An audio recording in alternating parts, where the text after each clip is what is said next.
Hello and welcome everyone to episode 161 of One Piece at a Time, the One Piece read-through podcast where we read and discuss 5 chapters of the One Piece manga each and every week. I'm your host, Derrick, and I'm joined by a wonderful co-host and freelance letterer, Brandon Bovia. How you doing, Brandon? I'm doing pretty good. I'm, of course, freelance letterer extraordinaire.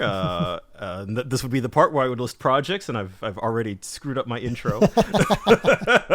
I'll get used to it at some point. I actually saw a pretty fun suggestion where somebody was like, which is really funny considering the last episode where we talked about this didn't go up yet, but somebody was like, Brandon should just start listing 2 random projects each time. Doesn't matter which, just change it up to random projects. Yeah. The English letterer of Akashic Records of Bastard Magic Instructor and Spriggan. Yeah, sure. There you go. Perfect.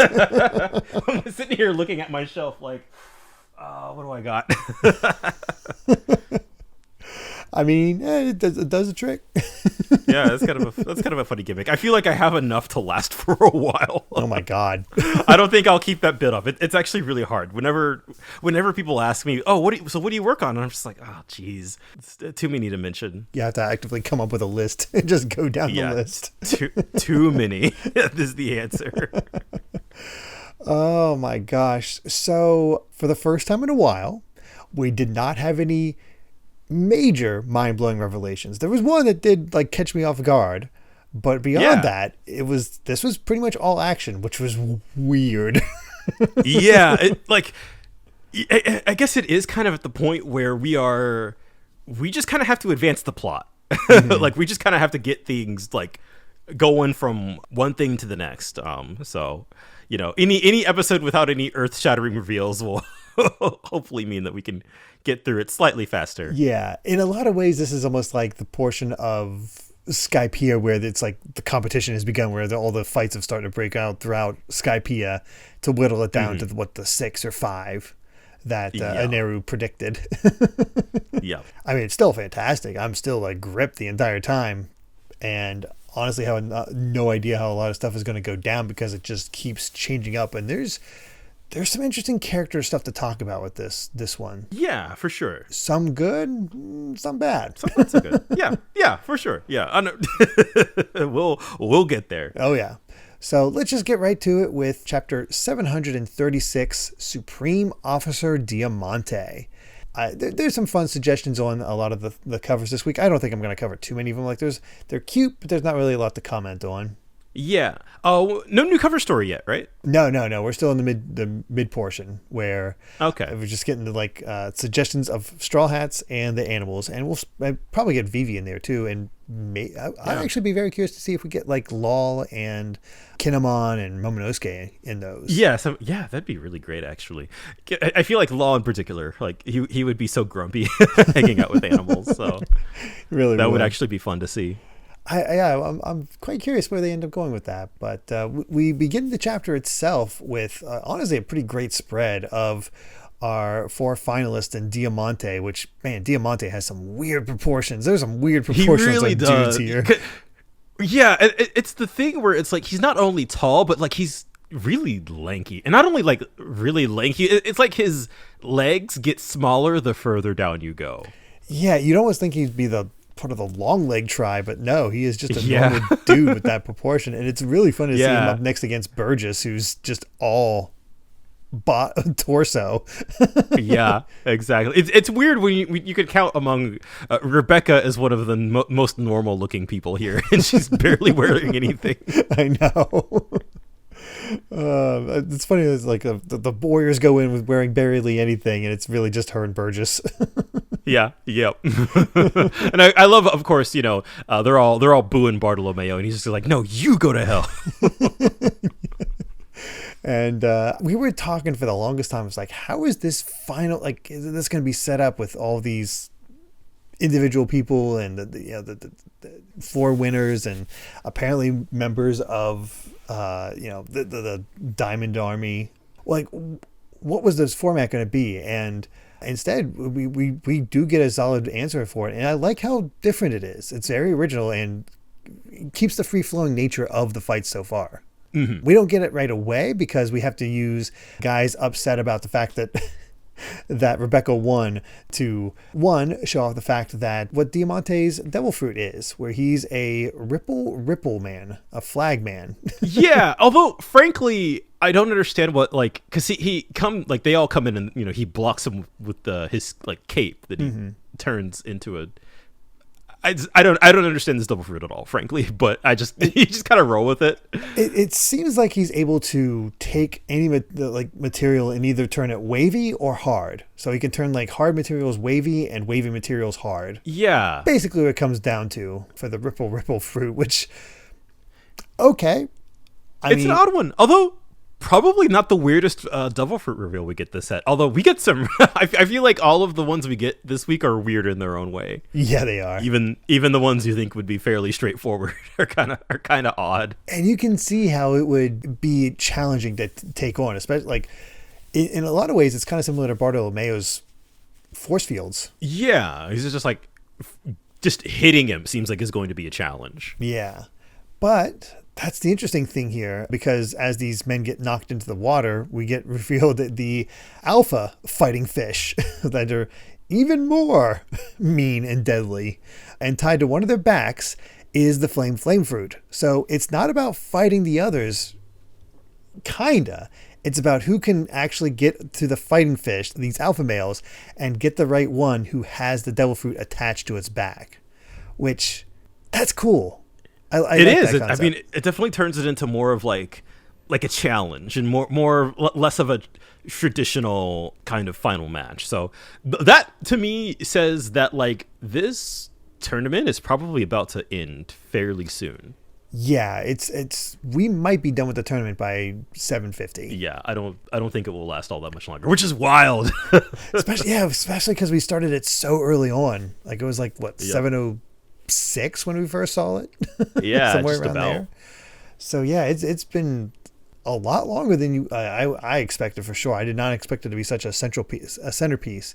Although seeing Diamante in that pose with the microphone and it has his mouth so wide open, I have a suspicion I know who the inspiration for Diamante's design is.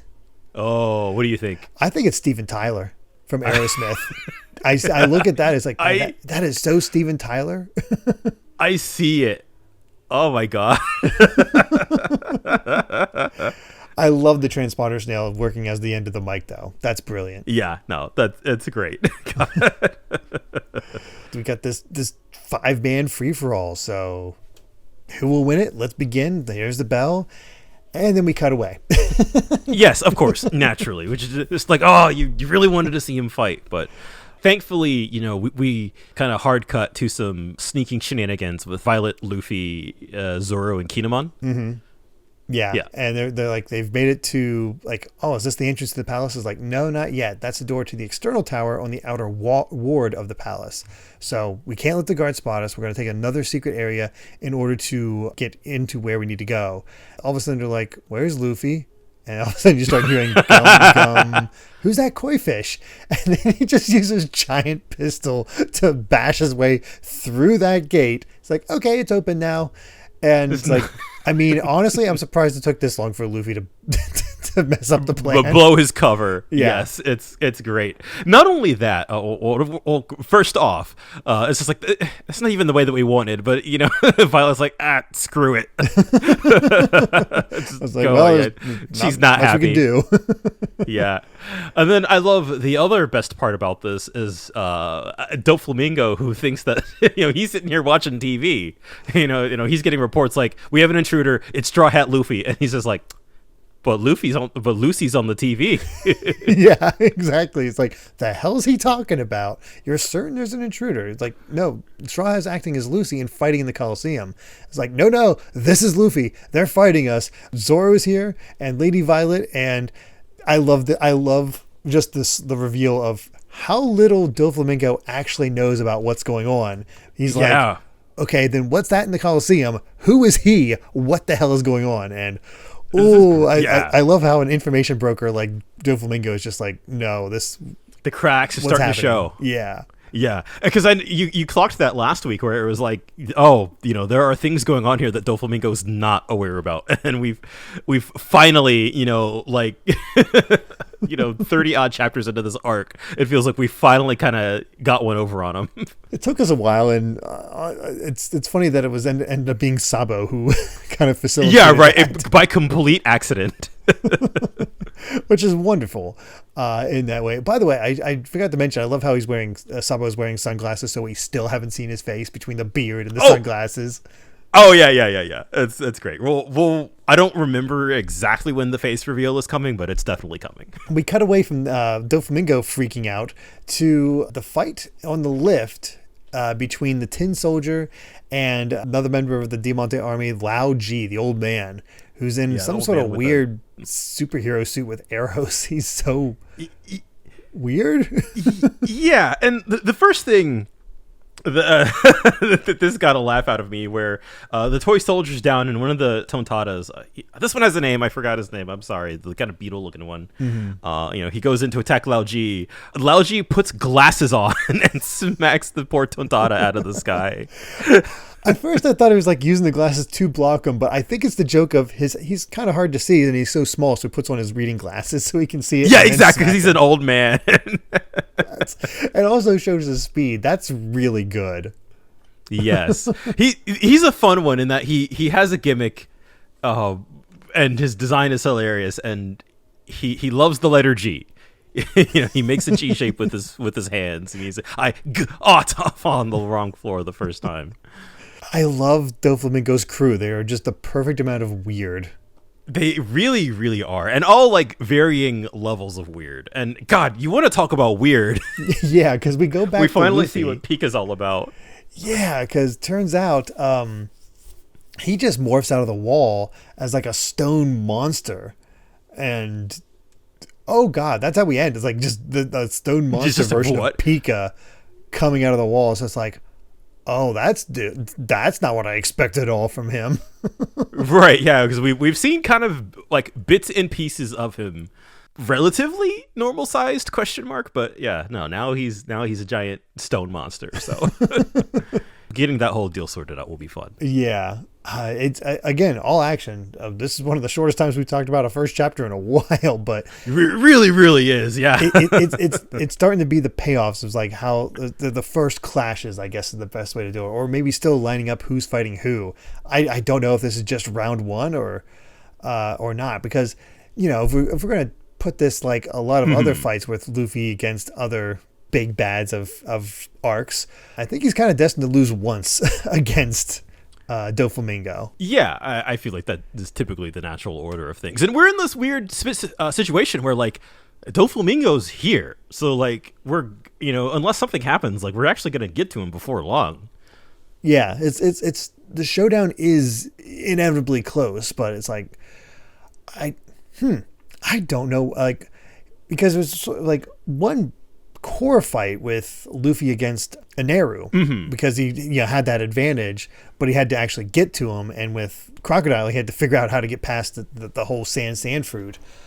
I don't know what Luffy has to do with this one that'll change it up and make it a challenge, because it's not like Hody was a challenge, it's not like Caesar was a challenge, so we haven't seen him pushed yet since we've gotten back from the time skip. Although it's funny when you think about it, like I could imagine thinking about this if you were reading this week to week. This is around the time I stopped reading weekly, so I don't know what folks' reactions were like generally, but like given the normal like typical length of One Piece arcs, like you would think like this is maybe getting towards the end, if like, oh, Luffy's about to head towards, like he's in the same space as Doflamingo right now, but it's like, oh Jesus, are we getting close to the end? But there's still a lot of villains. Are we going to start wrapping them up? I mean, it does kind of feel Enies Lobby-ish in how we're starting to divide it out.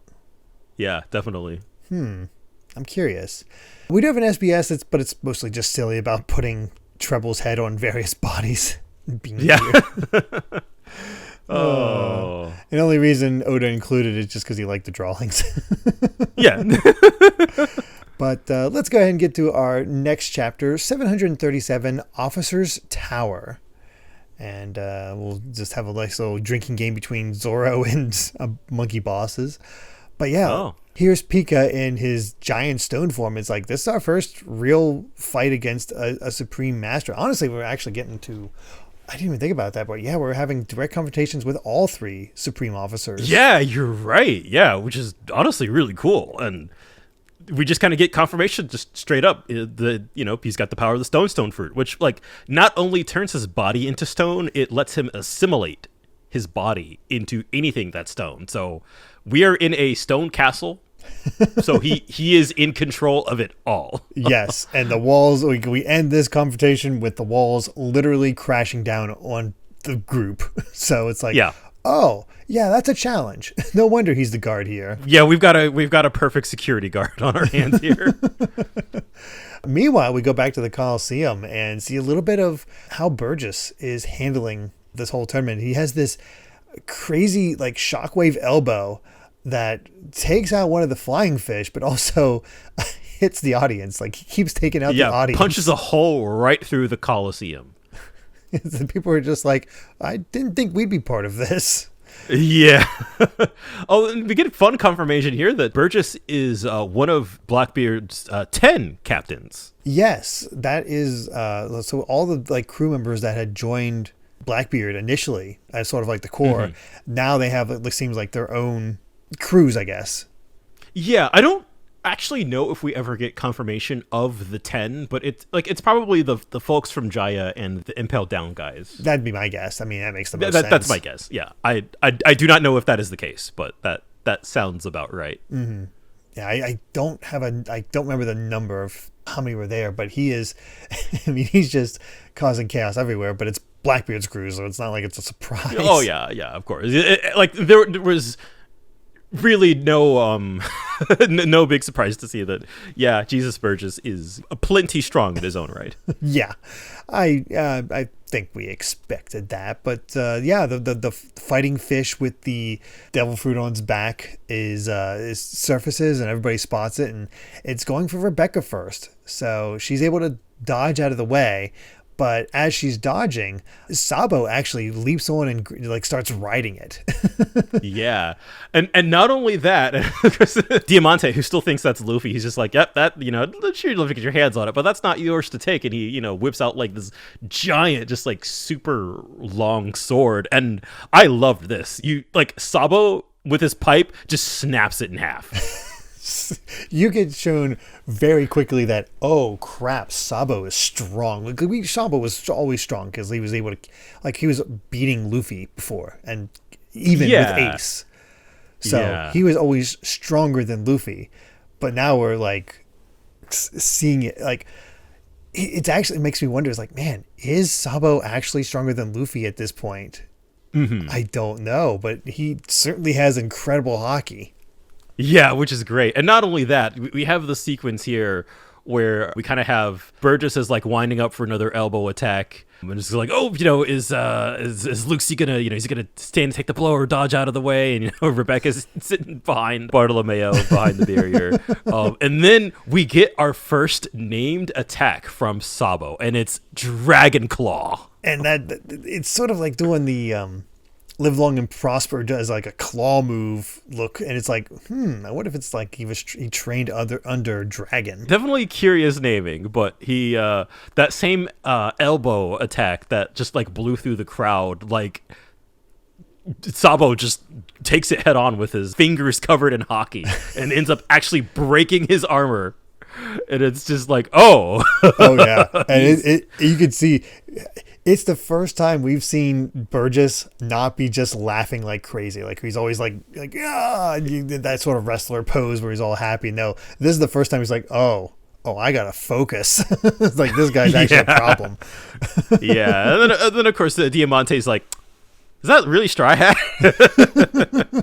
And even Sabo's like, oh, this isn't going to be easy. Like, I think he meant to really finish him off there, but no, there's more of an even match. Yeah, this is going to be a more interesting fight than maybe we bargained for. Yeah, I'm down for that. Also, love the extra detail that, like, when you get that little close up on Sabo, he does have a scar across his eye. Oh, yeah, you see it. You do see it. So he definitely got messed up from that bomb or training or whatever. Definitely. But yeah, it's man, it makes you want to see more of Sabo. Yeah, I'm waiting for that face reveal, man. Mm-hmm.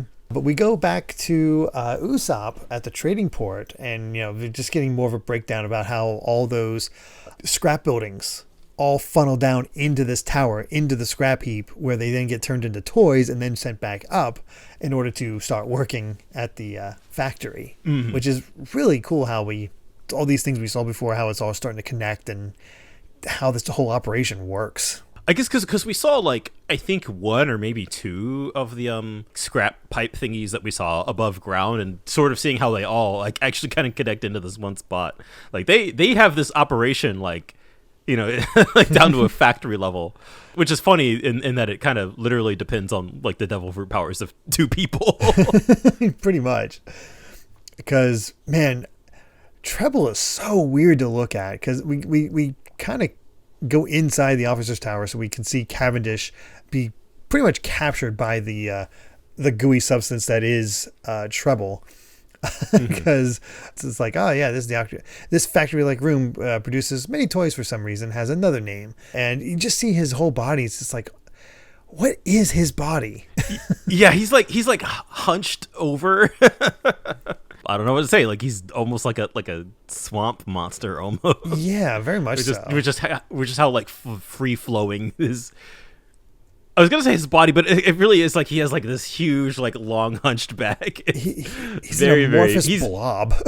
yeah, he really is a blob, and he's fun for sure, but also definitely a bit gross. As Sugar literally says, gross, die.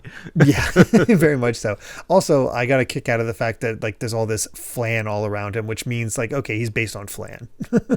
Even his beard is very much flan-like and how it drips around him. So, yeah, I kind of like how Oda just has a visual reference for, like, okay, this is how this guy works. Honestly, it is terrifying how quickly Sugar's power works. Because it's just like, it's like, help me, child, I can't move, get this off me. And she just touch, and just immediately, just like a little, there he is. Now he's Cavendish is a toy. It's not transferring toys, souls or anything like that into toys. It's just bam, you're a toy. I think I sort of posited about this last week or week before, but it is really, I don't understand what the contract has to do with the toy part. They almost feel like 2 separate abilities, but it really just kind of goes just control over the toys. Yeah, and we've seen that before on screen of just like, thou shalt not harm humans, thou shalt obey the family's orders. And it's just that poor Cavendish has been turned into a toy. Yeah, and I like how this even affects Treble. Like, I don't even remember who you are. I just know how this works, and you're going to work until you die. It's a terrifying power. Yeah, it's frankly dystopian. Seriously, and we see each of the toys that a lot of the fighters with is like, oh, so this is where the weapons were coming from. And we get, oh god, the fish man, I always blank on his name. Hack, where we find out who he's talking to. If only I known there was such a port down here, if I could just call Koala's waiting for my intel. So he's not with... Working with... Jinbei, he's with the Revolutionary Army. Yeah, how's that for a twist? I know. See, I wondered Jinbei just because of, Big Mom being outside outside. So I was like, oh, And I guess that's the fascinating thing too, about the concept that we have, like, on top of all the other factions we have here, with like the various, like royalties and their armies and their officers, and we, the Navy, the revolutionaries, like, everybody's here investigating something, Everybody here has something to do in Dressrosa. It keeps it so active. Not hard to keep track of either. Like, you see this stuff, you know where you're at, you know what you're doing. Like, it is incredibly well paced. Yeah. But yeah, we go back to Usopp and just we see the plan, because the door is open. They can see inside. There's Sugar. There's Treble. And we find out that the thing that she's always eating on her fingers is grapes. She's always eating them. So the idea is we're going to take this ball of Tabasco sauce. It is actually a ball of Tata Babasco sauce. I just immediately filled in the blanks. Oh my God. Yeah. But yeah, they of that, and made it look like a grape, and they're going to slip it into her basket so she eats it by accident. They tested it on 50 tontadas and 100% success rate. 18 nearly died. So honestly, that is a very Usopp plan. It really is, and that's kind of perfect. And like, I guess that would be really effective, especially on like a kid's palate who likes sweets. Oh yeah, I didn't even think about that in particular, but yeah, it's sort of silly, but like you kind of go like, yeah, maybe that would be enough to knock her out. Maybe I can kind of see it. I do like the ongoing joke of like, is like they're like cheering for the plan, and Usopp's like, stop shouting. It's like, yeah, I love the Tontadas, and you really get you really start to see in the set that their personality traits really are their downfall. Yeah, they really are. It just never works out as well as you'd hope. And Usopp is still very much kind of only using them because he's like, if he screws up, I gotta scram. Like, he is. Yeah. It's something we'll see at the end here, but Usopp is very much falling into old habits, it feels like. And it makes you wonder why he's not more invested. And I think it's just because I don't think he's had anything to latch onto. Like, these guys look up to him, but I don't think he respects them. Yeah, and I think that's maybe kind of the missing piece. And I like there's issues we'll get into with this, but I really do feel like we kind of have here is like Usopp's like call to action, right? Like. Mm-hmm. Like like he's sort of refusing like the call to adventure or like the hero, you know, like the hero's journey, that whole sort of thing. Like he's like, this is sort of like his time, and he's like, no, I don't want any part of it. And you sort of feel like he's gonna get it whether he likes it or not, but like Oda has to really like I guess I understand why, but I don't love the way that Usopp is portrayed, I think, with it. It feels like he regressed for no real reason. Because it's not even that, because we saw him stand up to things and want to show off how much he's grown. And yeah, it makes sense that he'd freak out about Doflamingo himself or, you know, an emperor.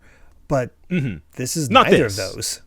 Right, yeah, he's kind of given. I mean, he's given the most important role, but like, you know, he has to worry about like a guy with giant boogers and a little girl, right?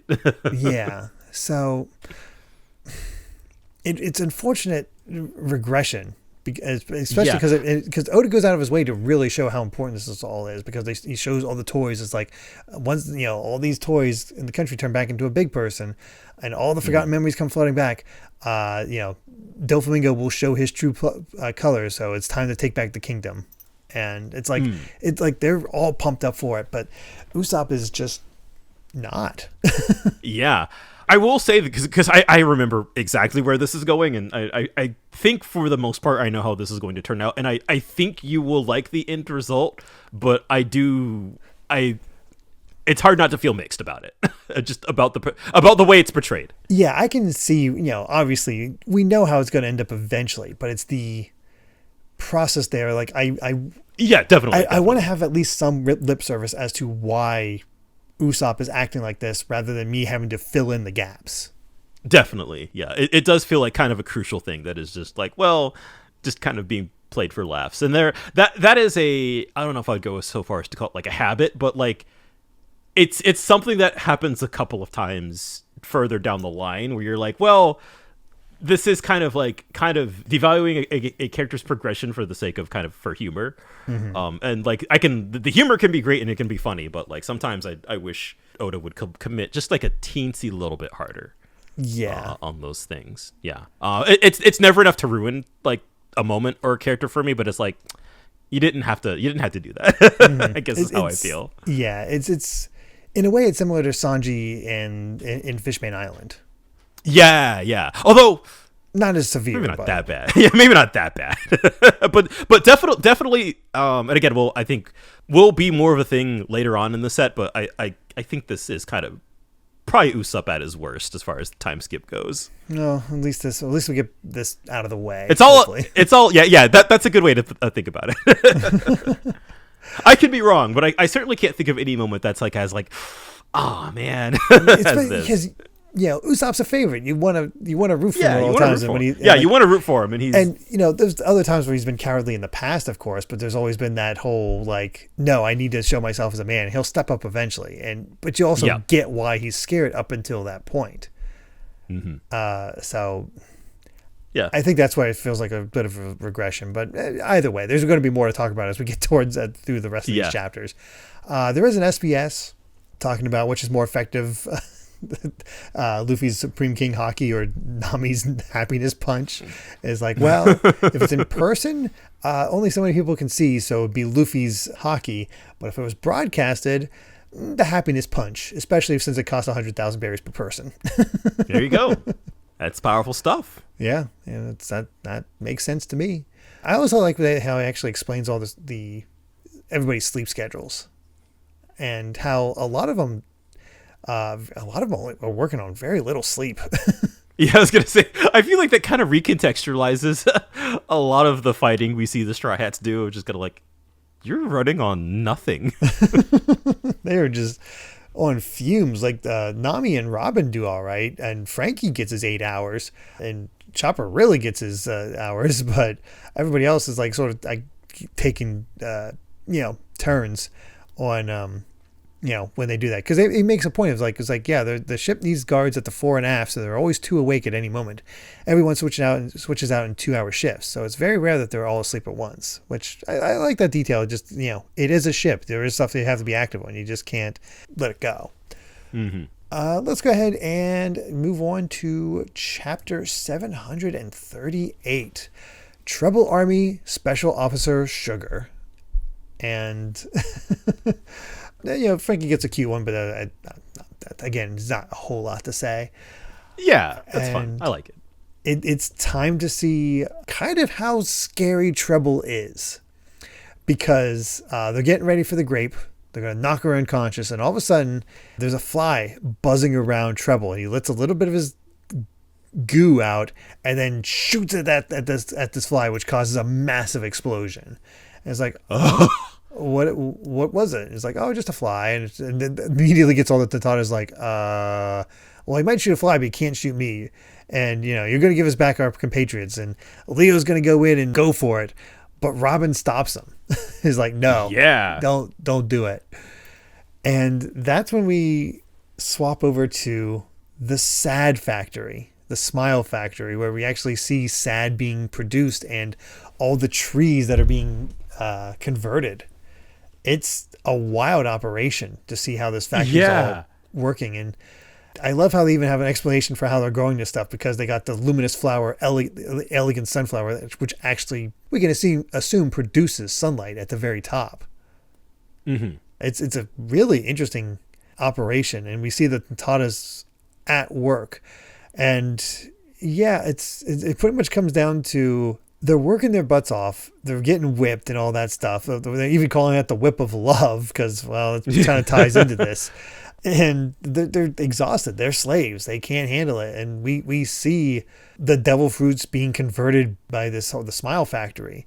But this guy running it is like, no, these Smile fruit ain't fully ripe yet. So, I thought you were able to cultivate any plant. It's like, yeah, it's true, but Smile is such an unnatural fruit.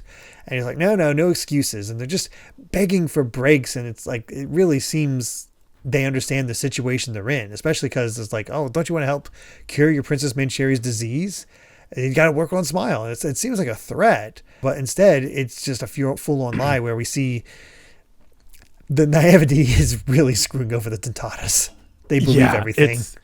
And then it's just, like, oh, we want to see the princess, but like, you can't catch your disease. She would be so sad. She would shed so many tears. And, just like, we'll work as hard as ever. Just like, oh, no, man. These poor Tontadas. Oh, that's so unfortunate.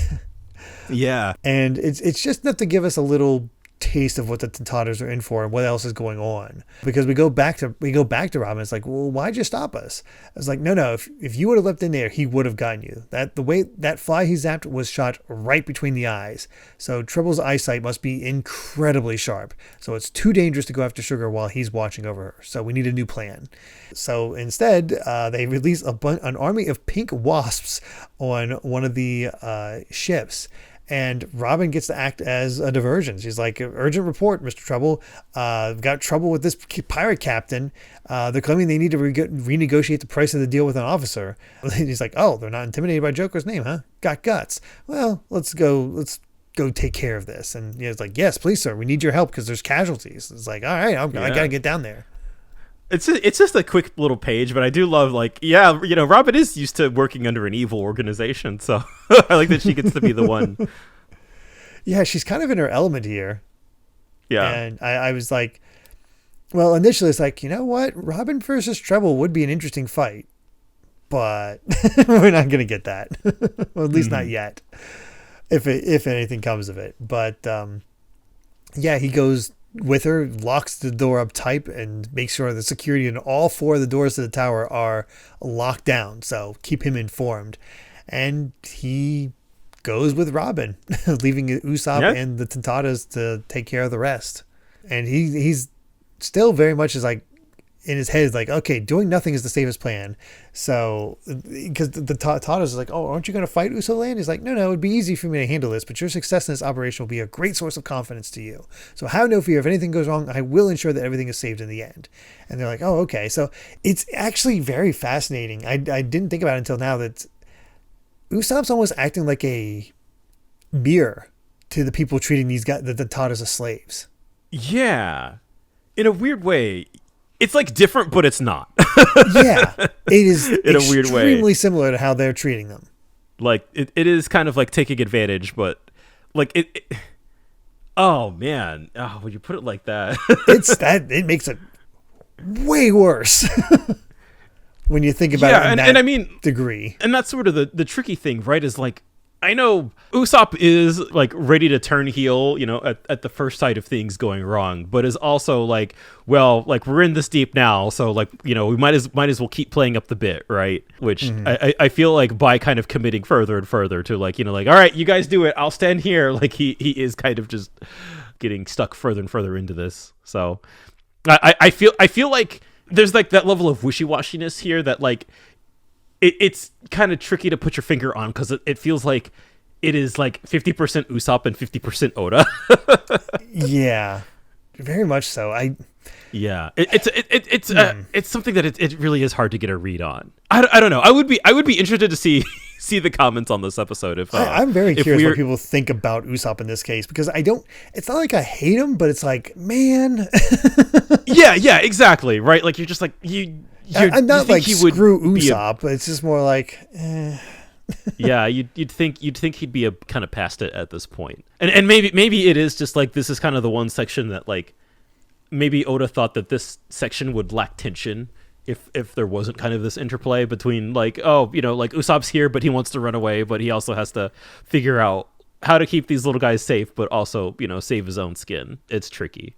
Him being there is important though, because the Tontatas, once Treble's gone, the Tontatas kind of just reveal themselves like to confront Sugar. It's like, okay, we're gonna knock you out because you got everybody enslaved in the factory, so we're gonna rescue them all. And she immediately says, knock me out, but I don't know anything about your friends. What, really? Yeah. Oh, never mind then.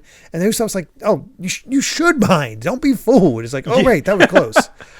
Yeah, which I guess is kind of the fun part of like we have here a serial liar with somebody, with a bunch of people who, will just believe anything. So like Usopp has to be the one to be like, no, don't fall for it. And you'd think they'd have the advantage here because we've seen how strong they are, but then they're getting ready to basically just hold her down and pry her mouth open. And she's like, no, you think I'm weak? And she's able to just see all of them in time that she can just touch all of them, bam, all of them toys that attack. Yeah, which is, you noted earlier just like how instantaneous it is. And now, like, here she is just like, oh no, she's able to, perfectly capable of handling herself. And now the scary part where she puts all of these Tontatas under the contract. And so now we basically have like a little war about to break out. Yeah, it's basically turned them against them, and because of them forgetting, they're like, well, where do these toys come from? What are we doing? It's like, defeat the enemy soldiers. They don't, because of them forgetting, they just think they're enemy soldiers and they're going to attack their former friends. It's like, oh god, that's so insidious. It really is. And of course, Sugar gets on the phone and is just like, Trouble, come back at once. It's a trap. Get in here. And he's like, wait, a trap? He's like, oh, over there, Mr. Trouble. The pirates are raising hell. They're out of control. And he immediately, like, he's fast. Like, he just shoots over there to them. It's like, well, Mr. Trouble, what's going on? It's like, no, there's no trouble. We just found a hive of bees inside our Congo. Nothing that should affect the deal. And that's when he realizes, like, oh crap, it was her. And again, he is like, even though he has such a weird body, he is so fast. He's immediately on top of Robin. And it's like, okay, who are you? What did you do? And we find out that was actually good on Robin. One of her was a clone. Yeah, one of her clones. Yeah. Robin, kind of the MVP this chapter. Very much so. It's fun to see her do this type of espionage. But my God, it makes you realize just how friggin' strong Trouble is. Because not only that, he grabs a hold of one of the ships and just tosses it at the central area to open it up and stop them. It's like, good God. Which is crazy because the girl he's trying to protect is in there. But maybe she's like, she'll be fine.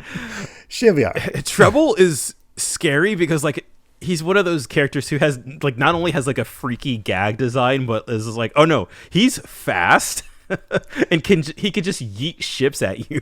Yeah, he honestly feels kind of like you need hockey to stop him. Yeah, just to be able to hit him. Yeah, and the cool thing, and honestly, the interesting thing about this is that the only ones on the crew who have hockey are Sanji, Zoro, and Luffy. And Zoro and Luffy are not anywhere near here, and Sanji is definitely nowhere near here. So they actually have to, like, go back to, like, crocodile tactics in order to take down if any of the other Straw Hats are fighting Trouble. And honestly, I really hope it does come down to eventually Usopp and Robin taking on Trouble and taking him down. That'd be really cool in my mind. Yeah, I don't remember exactly how the matchup's ending. I remember one for sure. But some of the, actually, I think I remember one more for sure. But yeah, I don't quite remember where Trouble ends up. Yeah, I mean, that's the thing, is that this could certainly not even be the final confrontation. This arc is so fast paced, and, like, the characters move all over the place. Like, you really don't know. Mm-hmm. We'll see what ends up happening, but that's that chapter. Again, it moves quick because it is a lot of action. But we have an interesting one here for the SBS where Oda actually lost the postcard that was sent with this request. Oh no! And he's like, I lost it as I was drawing them. I'm so sorry, but I will grant the request. Where basically they asked about all the Jolly Rogers of the rest of the Worst Generation. So we get some fun designs in there. Basically what you'd expect. Nothing. Yeah, pretty much. Too crazy. I feel like it's nice to have these. I feel like they show up in marketing a bunch. Yeah, which might have been the main purpose. Who knows? Probably. I feel like it kind of helps tie in a lot of times. Yeah. But yeah, next chapter. Let's just keep on rolling. Yeah. 739 Captain, and this might be my favorite of the covers for this set. Yeah, it's so cute. Just Brooke drawing laboons onto balloons, and it's like, oh, that's... No. That relationship is so sweet. It really, really is. But yeah, Trouble indeed did throw a ship at that whole building, which freaks out everybody, including Sugar. It's like, oh God, there's a giant duck coming through the door, or through the It's kind of hilarious when you think about it. Like, there's probably a version of this scenario where, like, that duck, like, freaks Sugar enough to knock her out. That'd be amazing. If that's how it all happened. Yeah, so I am kind of surprised that Trouble just went straight into drastic action. Oh yeah, he did. It's like, oh God, he's going insane, and the officer tower is crumbling. So they just did a massive amount of damage with him protecting Sugar. It's weird because it is completely dismantled. And it's definitely thrown them all off to the fact that, you know, Robin's kind of buried. Usopp's definitely buried. It's like, okay, we got to figure out what to do because Leo's group just got caught. So what do we do? And we get this unfortunate interrogation. It's like, okay, let's hear some names. We'll never tell. That's right. Don't tell them. So let's scram while we can. The Trouble says, but he's my friend. What was his name again? Oh, you mean Usoland? Oh, it's like, oh, come on. Oh, come on. Like, they know exactly how to manipulate the Tontatas. Yeah, and of course they're just. I think the back of Sugar's head, who's just like, "Are you working with the one-legged soldier?" I'll never say. We already know about it. In that case, there's no use hiding it. So it's true. Oh, and they basically is like, okay, I'm figuring this whole thing out. And oh, by the way, the stick fruit that I am, it's flammable. So boom, sends out a little bit of fire and just blows up all the more. It's like, holy crap. But that might be the key to defeating him because of, well, Usopp.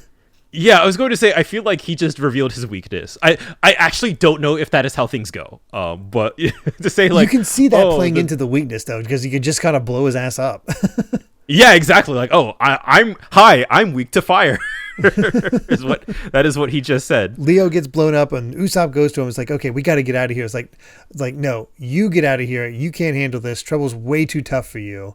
And it's like, we don't have a choice. We have to finish Operation S.O.P. and then the captain will beat Doflamingo for us. We gotta hurry. The captain's waiting. And it's like, it is desperate for them. There is no option other than success. Mm-hmm.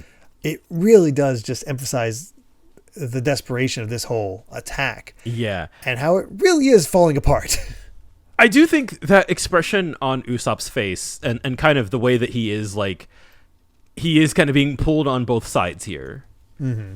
It's just that faith in the captain. And for some reason, it's just enough to hold him. He's still holding back a bit.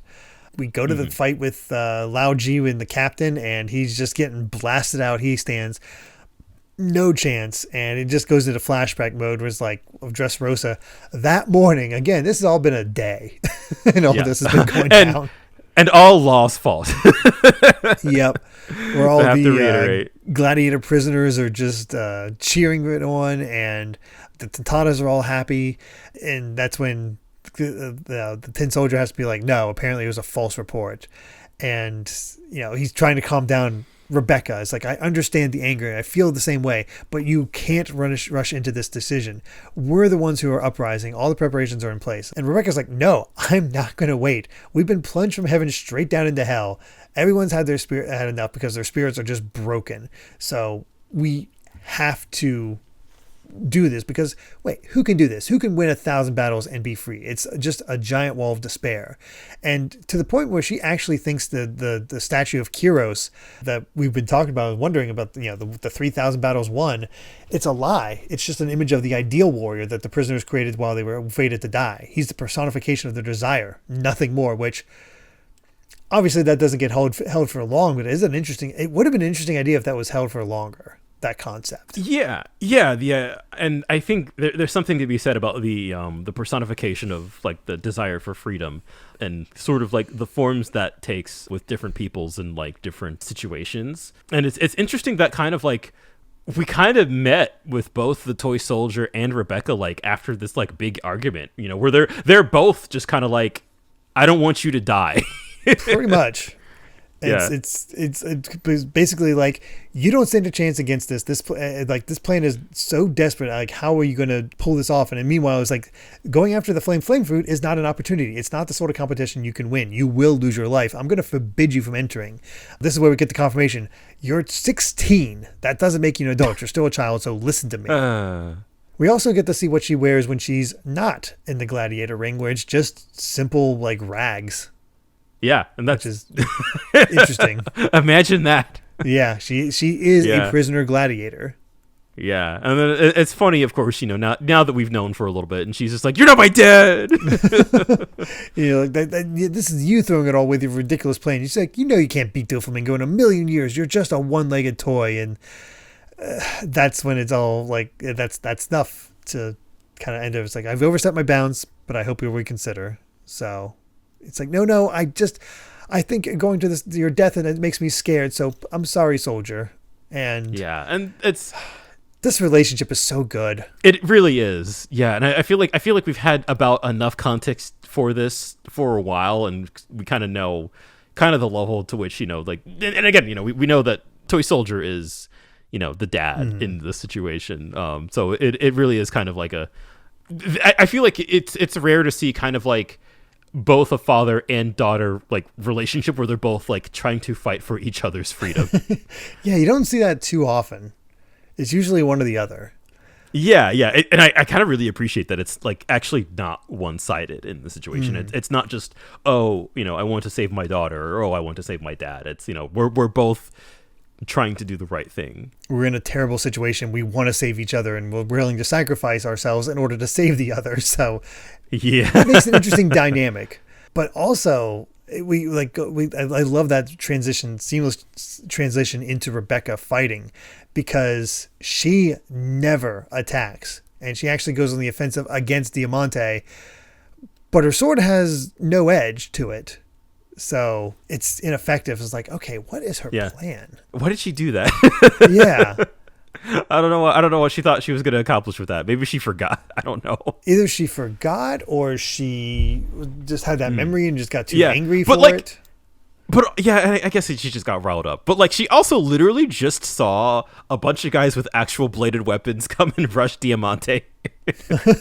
So I don't know.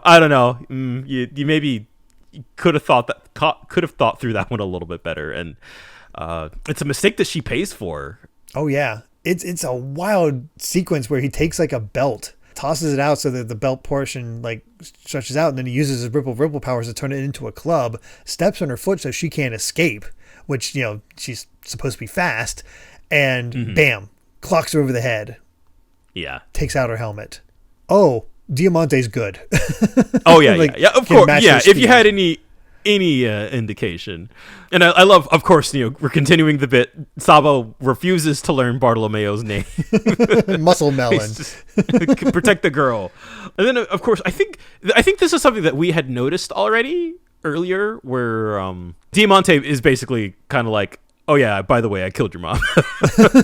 Yeah. Which definitely adds an element to this. Yeah, we saw him in that flashback, right?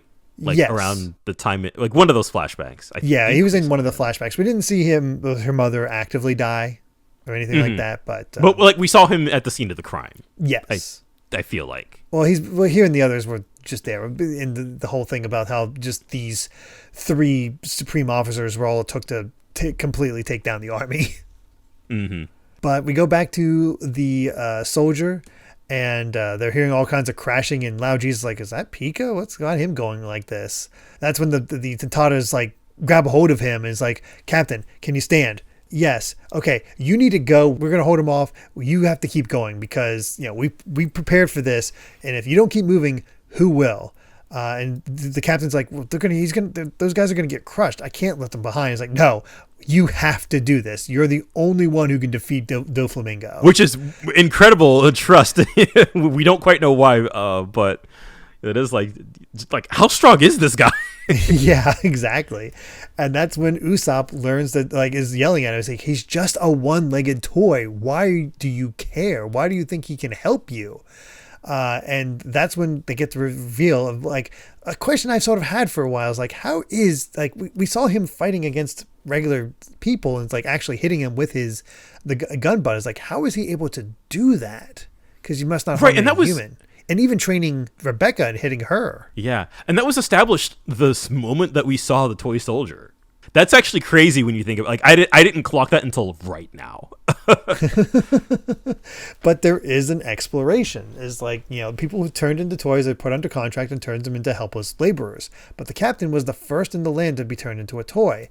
And so Sugar made a terrible mistake. She forgot about the contract. It was her first and only mistake 10 years ago. So he is the only one able to fight back against the Don Quixote family. And so he has fought for 10 years because of that.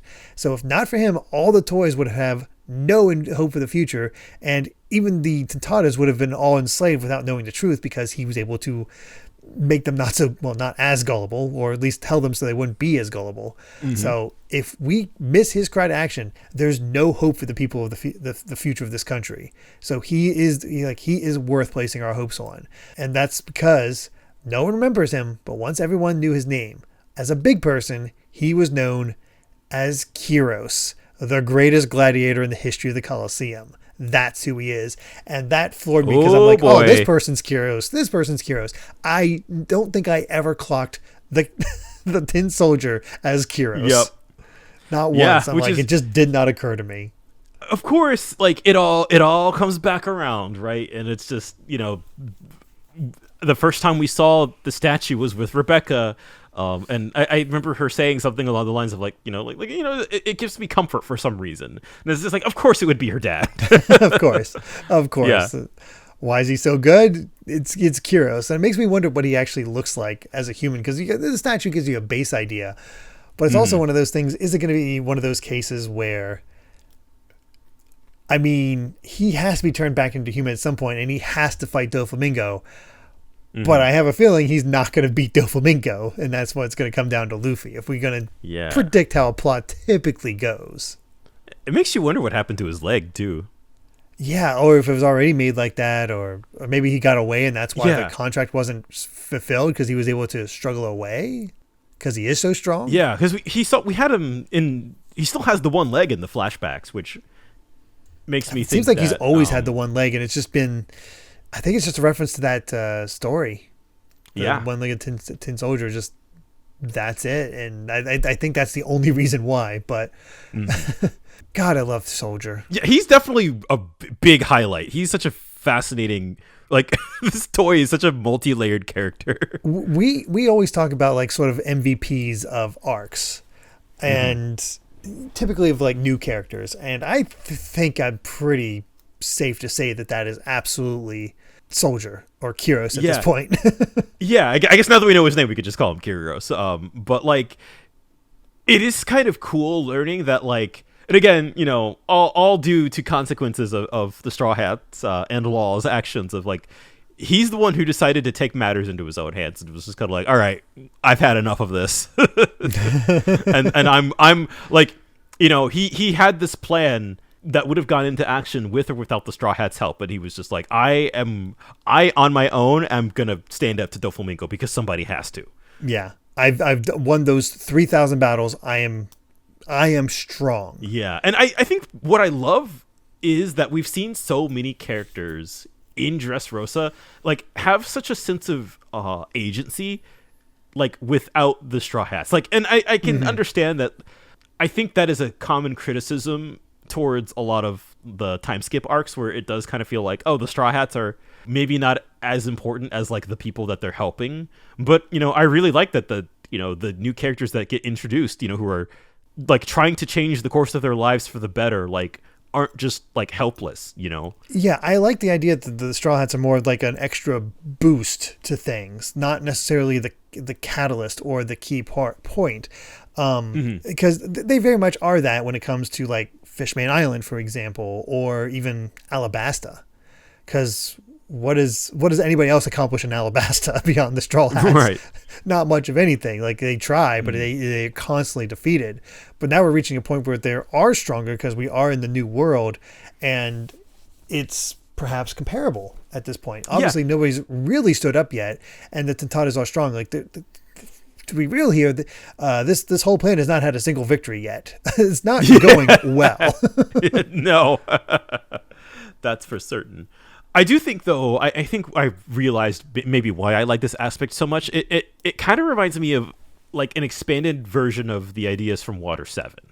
Because I feel like with Water 7, you did, like, it was kind of in the background where you had, like, the Galley Law guys, who ended up fighting on the side of the Straw Hats, against CP9 and stuff like that. Yeah. But this feels so much more like this is driven by the residents of Dressrosa trying to take back their country. And obviously, they wouldn't be able to accomplish that without the Straw Hats, but, like, I love that, they're not like, oh, please help us. So far, like, a lot of the plan would have been fine without it. Like, the only one I can think of where it's actively helping them in a real way so far is Frankie. Yeah, that's certainly true. Robin to a degree because of saving them from trouble. So those are the only two that have really done anything directly to help this whole thing. Obviously, the others will have their effects, but just as at this moment, which is just sort of interesting in that way. Yeah. But yeah, we've already reached that last chapter. Man, it feels like we're flying compared to usual. Relatively, yeah. Yeah. Chapter 740, It's in Your Hands. And Kind of an odd chopper one, but sure, why not? Yeah, it's doing a little hula dance. Sure. Sure, why not? And I did not expect us to actually see Luffy again after that like clash of the walls. I was like, oh, it's probably not going to be see him until the next section. But no, we do get to see what's going on with Luffy and Viola, and Pika's just causing all this stuff. Is like, what, we keep running into dead ends. What's going on here? It's like, well, Pika's able to actually move the walls at will. So yeah, and she's asking us like, are you sure he's going to be fine? It's like, oh, Zoro? Yeah, don't worry about him. He can pull through anything. He's just breaking through walls, and Zoro's slicing it up as he's taking on Pika. Yeah, and God, and Zoro's this is getting me nowhere. Like, I don't even attack a guy like this. But God, yeah, you never would have thought that Zoro would be the one to just take on this giant stone man. Yeah, because the only swordsman we've seen is Fujitora. That would have been the obvious pick. So, and this in a weird way, I don't know. For some reason, I thought about Mr. One. Even though cutting stone is a lot easier than cutting steel. Yeah, to be honest, I'm not too worried about Zoro so far. It could change, but right now, it's like, he'll be fine. He's just holding them off. Yeah, he seems fine. Mm-hmm. We get another map showing all the layers of the castle where everybody is. We find out that the soldier and Cub and Rampo are the ones that are the highest up. Like Luffy and Violet and Zoro still haven't made it up to that level, so they have a ways to go yet. And, well, Soldier's not in the clear yet because here comes Gladius, who has an interesting helmet on now to hide that crazy hair of his. Yeah, he's definitely because he was wearing something before and he like popped it. He like broke it or something. Yes. Yeah. And he has a wild power where, the Cub and Rampo are trying to hold him off so the soldier can get away, and he just immediately captures the two of them and then like inflates his arms while holding them, and then just massive explosion, just boom on these two, and they are down for the count. It's just like he's immediately like, oh, toy speed is nothing to me. I am a rupture man with the powers of the pop fruit, which, oh boy, I cause my own body to inflate and burst as well as any inorganic objects I touch. And this is where it gets freaky, where he grabs a hold of the soldier and just inflates his head. It's like, oh God. Yeah, kind of body horror. Yeah, when you think it's a real person about whose head's about to go pop, like, holy crap. Yes. Thankfully, Luffy coming in clutch with a jet stamp. Completely knocking away. Yeah. And I love how Luffy just catches him by the hat. It's like, hey, soldier, where's Frankie's group? Weren't they with you? It's like, wait, what are you doing here? It's like, we don't have time for chit chat. And that, again, this Gladius you can see him getting upset. It's like, Straw Hat, Luffy, and Violet, how dare you? You betrayed the young master. And Luffy's ready to throw down. It's like, Violet, which I really want to see happen, but Violet's, of course, like, no, we don't have time for this. We got to run. This is a really interesting section where it feels like we have a lot of setups for Luffy fights that end up not happening. I know. I keep wanting to see him actually get into a fight with one of Doflamingo's men, and it hasn't happened yet. Yeah. You keep teasing me over. We got to save it. It is interesting that Violet says that he's much more trouble than you'd think. Mm-hmm. So he's like, okay, he's a bit tougher. But yep, they do run from him. Soldier knows about her and knows who she actually is. Like Lady Viola is like, oh, I've been watching you too, you and Rebecca. I know how hard you've been fighting this past decade. It must have been hard, so thank you. And the soldier's like, let's just save this for later because you and Riku would definitely have the greatest pain. Yeah, it's also really interesting too. Again, talking about like information gaps and who knows what at what point in time, and that all of this was happening, and like how Gladius is just kind of like, there's one thing I won't stand for, it's traitors, and Viola's like, I've never betrayed you, I never once opened my heart to you people. So it's like she's been kind of waiting for the right chance for this whole time, and kind of knew that all this time that the toy soldier and the Tontadas were eventually going to plan something. All the while he had no idea. Yeah, he's like, it makes sense that she'd be disloyal. Yeah. Gladius does his helmet pop where he has his his helmet just gets bursted and sent out all the shards sent out at him, which injures Viola. So Luffy has to grab her. And it's like, okay, he didn't get you in a vital spot, did you? Okay, good. So we just need to get to the second floor, right? So they're just like, wait, the stairs aren't in this direction. He just crashes out the window. It's like, where are you going? It's like, oh, is that up there? And I love this move where he just holds out his foot so he catches himself as they fling down, and then they fling back up. Yes. We don't see them fling up, but I love how Gladius is like, where did they go? Yeah, good utility of Luffy's Gum powers. And then I completely died at this next scene because all the while Gladius turns around and we meet Don Quixote Doflamingo. Kinemon in disguise pulling this off. I love this. It's like, wait, what a perfect use of it. Like, I was wondering where Kinemon got up to, and to see him like this is like, oh, that's so good.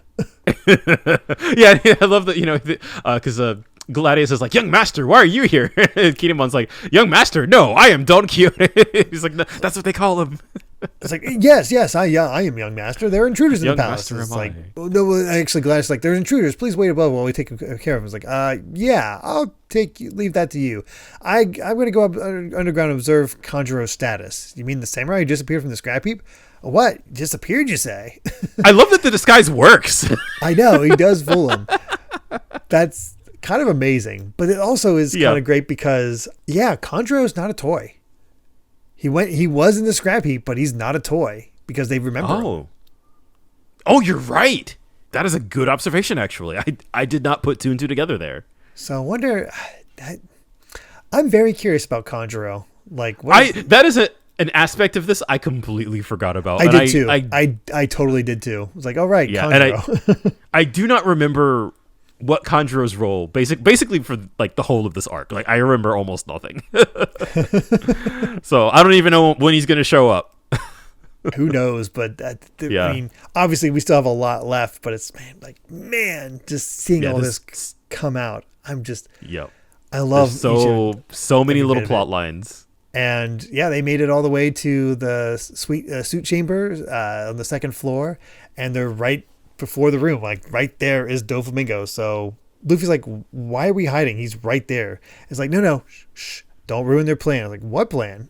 It's like, just leave it be. All right. And Doflamingo is desperately trying to get information out of Law. It's like, okay, I am not up to date. I don't have Violet here.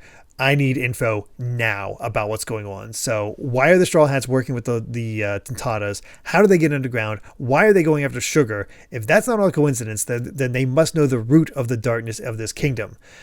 So I love how he's nervous, like chewing on his fingernails. It's got extra veins. Like he's not in total control, which I love when he gets like that. And the best part too, Law is not lying where he's just kind of like, we got nothing to do with each other at this point. Like the alliance is no more. Like Law's out of the loop. He doesn't know what's happening. There's an interesting bit here between Baby Five and Law where she's like, answer him. The young master asked you a question, Law, and it's like smacks him. And he just glares at her, which makes her cry. It's like, oh, you two haven't changed a bit. It's like, what is the history there? Yeah, apparently there is history. I'm quite curious about that one. Yeah. Doflamingo changes tactics. It's like, okay, is this your doing, Riku? The Tatas did serve you at one point. And gosh, I love this little bit of like trying to get information. We don't hear the response or anything like that, but instead we see Soldier remembering how the king came to him as, oh, so your name's Kyros, come with me. It's like, ooh, there's a relationship there. What more do we have here? Like, how did Kyros the gladiator end up with the king's daughter? Right, yeah. And that the even Viola is just like, wait, what's father doing here? And poor Soldier is wondering, like, what is taking Leo's team so long? The moment when all toys and Dressrosa, including me, turn back to humans is our greatest opportunity. I must stop him for good. And Luffy's like, okay, now? No, not yet. I gotta wait. Wait for it. And we check in on Frankie, who's holding off not only the Marines, but that whole other fight. He's like, you got to come quietly. Frankie's like, no, I've made up my mind. I'm going to raise hell here for no good reason. So prepare yourselves. That's my boy, Frankie. I think that's the shame of it all, because the Soldier, it's in your hands, Uso Land. Frankie, it's in your hands, Uso Land. And we get to what's going on with Uso Land, and Robin making that valiant effort where she uses her hands to grab hold of Sugar so they can put the hot sauce in her mouth, but she's able to move enough that her hand goes out, taps Robin's finger, and she's a toy. Yeah. Although at least she doesn't have the contract. No, she does not have the contract. So that is interesting there. So even she is relying on Usopp. It's like, hang in there, Usopp. It's all in your hands now. It's all in Usopp's hands. And all the Tontadas are defeated. They've gotten a hold of the hot sauce. The Tontadas are like, oh, it's beyond our power, Uso Land. It's all up to you. And get a little flashback. It's like, I have no fear. If anything goes wrong, I'll be there to set things right. And instead, and it's like, oh, really? This has to be the way our chapters end.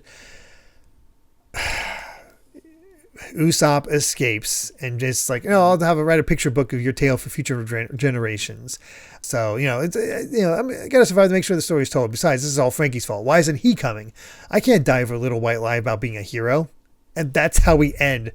And it's like, yeah, damn it's such a bummer of an ending. And you really feel like, rereading it here while we're recording, like, I feel like Oda is really emphasizing, because we have 4 characters stare at the screen and say, Usopp, it's all up to you. We're definitely going to get a turn. I feel like even the next set, Usopp will turn it around. But man, is it disappointing to have that. And the thing is, we were talking about how we didn't have a real reason to fight yet. Mm-hmm. Robin being in danger would be that ignition, that reason for him to fight. But he's forgotten about Robin. Yeah. She's a toy. Oh, you're right. So there's no reason for him to fight because he has he doesn't have enough of a connection or something with the Tontadas that he's not willing to risk his life for them. So, yeah. It's such a disappointment. Yeah, it's the thing that it's a bummer, and I feel like, I don't know for sure. I do think this will all resolve. I think the payout will be next week, but I can't say that for sure. But like, it really, I think it is clear that like there's something going on here. They're building up to something. Like it's going to go down. In the moment here, I don't love this. No. And I still don't love it, I know how it resolves. I just don't quite remember the timing. But it really feels like we are building as like desperate of a situation as possible for like Usopp to eventually come around to do the right thing. But it feels like I think what makes it just like that little bit disappointing is like, I'm not convinced that he needed to be convinced, if that makes sense. Yeah. No, I'm with you. I'm with you. I feel like he would have been a little bit more into this, but I'm waiting for that hell yeah moment with Usopp. For whatever reason, he's just not feeling the plight, which is is a shame when you hear like these guys are going through how many years of slavery, and it's like, nah, I'm good. Yeah, but I think he's gonna come around, but like, he's definitely gonna come around, but it's just like, it's such a bad way to just one of those weird ways to end a set for the week. Mm-hmm. Yeah, usually you have some great ways to end. Like I was like, he'd leave you pumped, but this is not quite that. Yeah, I don't want to overpromise because I don't quite remember the order of operations here. Yeah, I don't know if it'll happen. It makes sense for it to happen next week just because of the buildup is like, it's all in your hands. It's all in your hands. It makes no sense to have that happen. Go not pay off. For another 6 chapters or so. We don't need to drag that out. I think next week is gonna be really good if the things that I think are going to happen are going to happen. Mm-hmm. and that's not just on the Usopp side of things, but I think in general. We'll see though. We'll see. Yeah. The one other thing I want to say before we wrap things up here, though, just in a general sense, is that we saw so many of the devil fruit powers of Doflamingo's crew, and I noticed how they all have like a kind of a common theme where touch is bad. Like they all have powers around touch, whether it's the strings or the ripples or exploding, the burst fruit, the goo, the touch of the turn into toys, even to the paint woman. I don't know exactly how she does it, but it's probably somewhat around touch. Yeah. I don't know if we've ever seen theming this tight around devil fruit powers with a crew before. Yeah, and I like that it's theming in a way that's, and I love that you made this observation because I don't think I ever would have made that connection, but it is like theming in a way that's like not quite as literal. It is just kind of a little bit below the surface. And I don't think it is ever directly addressed, but like it does make you think about like the connection between Doflamingo and and the Doflamingo family in general. Like, does that have to do with like how they feel about things, how they feel about each other? Like, what does it say about their dynamic? There's that aspect. That sort of where I came out from it is literally everything this crew touches is corrupted. Yeah. That's sort of where I find the commonality. I think you're onto something there. I think like there is that. That's cool. That I feel like it is very symbolic of just Doflamingo and his place in the world in general. And God, that's all stuff I just am aching to get to because it's so good. But yeah, the idea of just like they all are kind of this corrupting force in their own weird way. Yeah, absolutely. So I'm looking forward to more. I can't wait. Yeah. This arc is so good. We say this every week, but this arc rocks. It continues to just be amazing. I'm so happy. Yeah. It's so good. But with that, I believe we've said all we've wanted to say about chapters 736 to 740 of One Piece. Thank you so much for listening, and you can find more of my ramblings and stream VODs over at BitNerd Games on YouTube, or simply BitNerd on BlueSky. And Brandon, where can everyone find you at? I'm Brandon Bovia on Twitter and BlueSky, talking about anime, manga, games, and my job. Lately, I've been 3D modeling a robot. I've been posting about that nonstop. It looks great. Cool. I'm super happy with it. Yeah, thank you.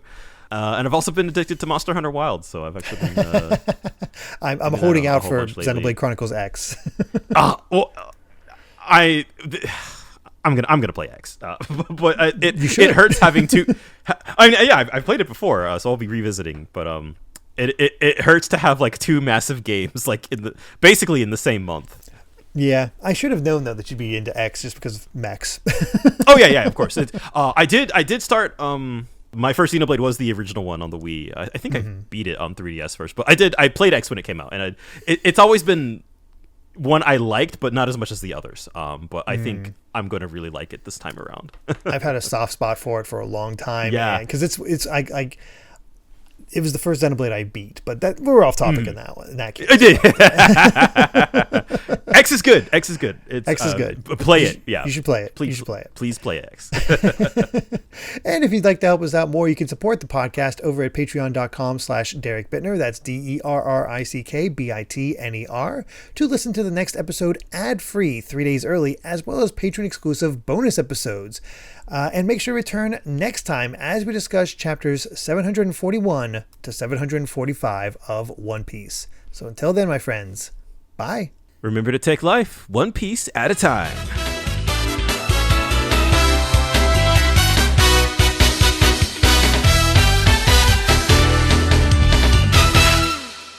Young master? Sorry, I'm not aware of any such person. I am Don Quixote. The Doflamingo family calls him young master. That would be me.